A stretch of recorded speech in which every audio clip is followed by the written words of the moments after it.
Hello दोस्तों, मैं सौरभ आप सभी का स्वागत करते हैं अपने यूट्यूब चैनल एसएससी मावल पे। तो दोस्तों, एसएससी सीजीएल 2025 प्रीलिम्स स्टार्ट होने से पहले ही एक पीआईएल फाइल की गई सुप्रीम कोर्ट में। वो पीआईएल की पहली जो हियरिंग थी हमारी 4 सितंबर 2025 को थी और उस हियरिंग में ये हुआ कि आपके जो है यूनियन ऑफ इंडिया और एसएससी को नोटिस भेजा गया। ठीक है, और नेक्स्ट डेट जो है वो 28 अक्टूबर की हो गई। तो आज मैं आपको इस वीडियो में पीआईएल के बारे में अपडेट दे रहा हूँ, जो कि एक बहुत बड़ी अपडेट है। ठीक है, यानी कि आपको बहुत जल्द कुछ होता हुआ दिखेगा। टेंडर भी कैंसिल हो सकता है। ऐसा मैं क्यों कह रहा हूँ वो वीडियो में आपको आगे पता चलेगा। वीडियो में आगे बढ़ने से पहले मैं एक बार दिल से अभिनय सर को थैंक यू कहना चाहता हूँ, क्योंकि वो लगे हुए हैं। आउटकम क्या होगा उससे वो मैटर नहीं करता मेरे लिए। बस मैटर ये करता है कि वो इनिशिएटिव लिए हैं और वो कर रहे हैं। ठीक है, आउटकम जो है वो तो कोर्ट सुनाएगी कि हाँ, जो गलत होगा उसको उसके लिए कोर्ट कहेगी और जो सही होगा उसके लिए भी कहेगी। ठीक है, तो जो भी आउटकम होगा उसके लिए कोई भी ये नहीं है। हाँ, हो सकता है कि इसमें आपको रिफॉर्म्स अच्छे खासे दिखे, हो सकता है कि कुछ भी ना दिखे, ऐसा भी हो सकता है। लेकिन जो एफर्ट्स उन्होंने लगाया है उसके लिए मैं उनको थैंक यू बोलना चाहता हूँ।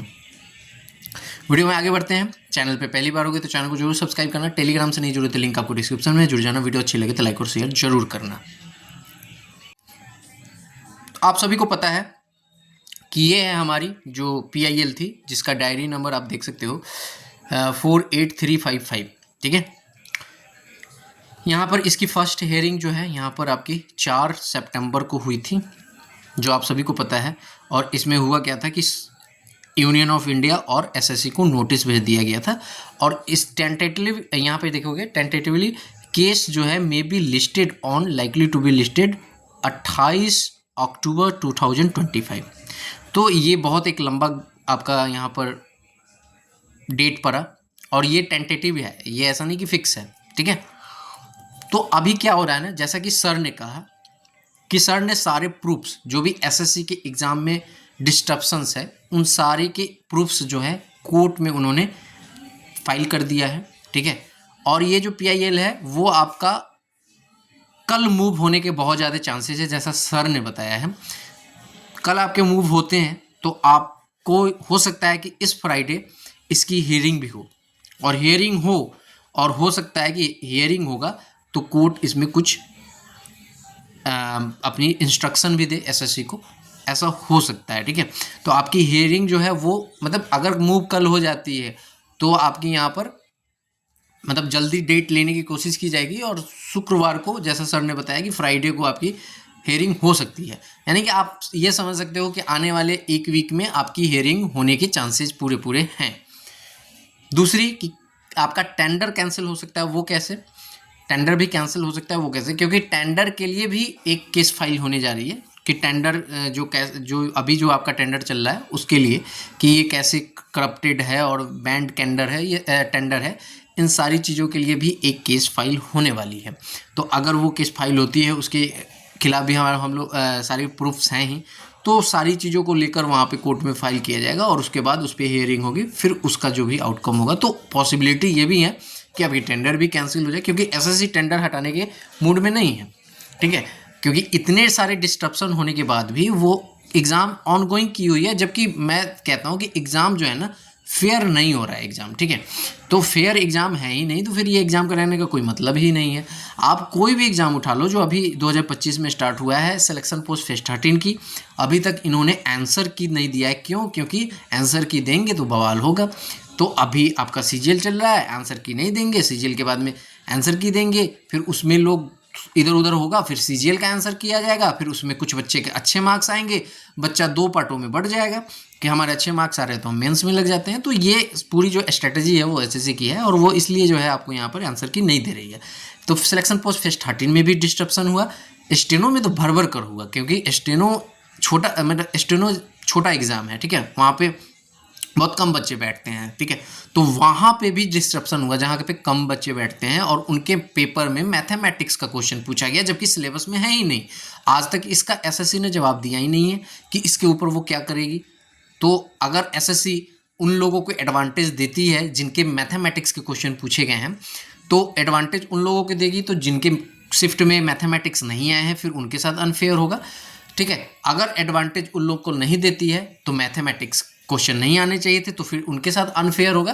तो ये टोटली जो एग्ज़ाम चल रहा है अभी सीजीएल में भी अनफेयर, आपको अनफेयरनेस देखने को मिल रही है। तो सारे एग्ज़ाम जो है अनफेयर है, यानी कि 2025 के जितने भी एग्ज़ाम हैं सारे वो आपके अनफेयर एग्ज़ाम हैं। और मुझे लगता है कि इस पीआईएल के थ्रू आपको बहुत ज़्यादा रिलीफ मिलेगा और रिफॉर्म आएगा, ठीक है। जो लोग ये कमेंट करते हैं कि हाँ 2 साल में आएगा, 4 साल में आएगा, 10 साल में आएगा, भाई देखो जो प्रोसेस है जुडिशरी का जितना टाइम लगना है वो तो लगेगा ही, आपके हमारे कहने से तो हो नहीं जाएगा। हम लोग चाहते तो हैं कि जल्दी हो, बट जो प्रोसेस है वही होगा। तो उसको जितने दिन में मतलब उसके लिए हमें वेट ही करना पड़ेगा, इसमें हम कुछ भी नहीं कर सकते। जिनको ट्रस्ट नहीं है, आप ऐसा करना कि जब कल होकर रिफॉर्म्स आएगा तो आप उस रिफॉर्म्स के मतलब उसमें फिर आप फॉर्म फिलअप मत करना, ठीक है, क्योंकि आपको तो ये विश्वास ही नहीं हो रहा है कि हाँ कुछ भी होगा। तो आप सभी से मैं बस इतना ही है, जो जेन्युइन प्रिपरेशन किए हैं उनके साथ बहुत सारी इश्यूज़ आई हैं, तो आप सभी से रिक्वेस्ट है कि आप लोग थोड़ा सा पेशेंसली वेट कीजिए। सर लगे हुए हैं, जैसा कि सर ने बताया कि उनको जो है फाइनेंशियल जो सपोर्ट किया गया है, एक ही सर किए हैं, वो है मोहित गोयल सर जो मैथमेटिक्स पढ़ाते हैं, ठीक है। तो मैं अपने वीडियोज़ के थ्रू सारे टीचर से कहना चाहूँगा कि आप लोग इस लेवल पे हो कि जहाँ से आप लोग थोड़ा बहुत कंट्रीब्यूट कर सकते हो, तो डेफिनेटली सर से कांटेक्ट कीजिए। जो अपने मतलब बच्चों के लिए रिफॉर्म्स लाना चाहते हैं उनको मैं कह रहा हूँ, तो आप लोग भी कांटेक्ट कीजिए सर से और उनको कंट्रीब्यूट कीजिए ताकि हम लोग ये जो केस है वो जीत पाएँ और रिफॉर्म्स आ पाए।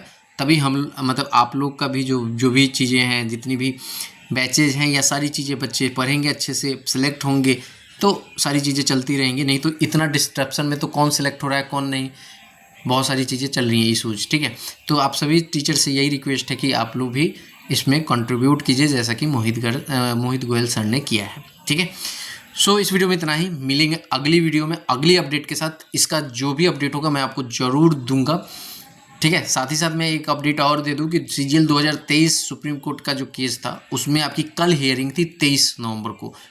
आइटम नंबर आपका 39 था, ठीक है, आइटम नंबर 39 था, बट अपडेट जैसे ही चेक किया मैंने ये आइटम नंबर आपको नहीं दिखा रहा है। तो अभी उसमें क्या हुआ है उसके लिए आपको वेट करना पड़ेगा, ठीक है। तो जो भी अपडेट होगा मैं आपको इसी चैनल पे दूंगा, तो चैनल को सब्सक्राइब करके रखना। वो भी केस की अपडेट आपको जल्दी ही मिलेगी जैसे ही अपडेट हो जाएगी। और ये अगर कल मूव ऑन होती है तो उसका भी पता चल जाएगा कब हियरिंग हो रही है। मिलेंगे अगली वीडियो में। जय हिंद, जय भारत, सभी को ख्याल रखिएगा।